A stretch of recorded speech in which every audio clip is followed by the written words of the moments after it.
नाबालिका झील को अपहरण पर दुष्कर्म हत्या घटना अभियुक्त को आजीवन कारादंडादेश दंडादेश शुणाइले स्वतंत्र फास्ट ट्रैक कोर्ट 2016 जाजपुर जिला कोरेई थाना अंचल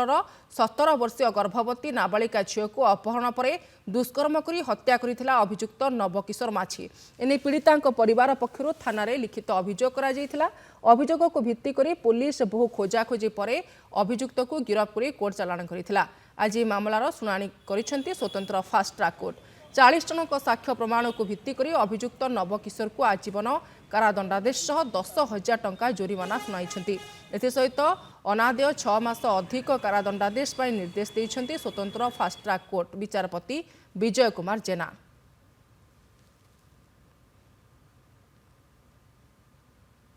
यही उक्त केस रे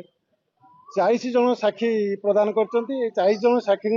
बयान को आधार करी आज पोस्को जज विजय कुमार जेना ताकू दुष्कर्म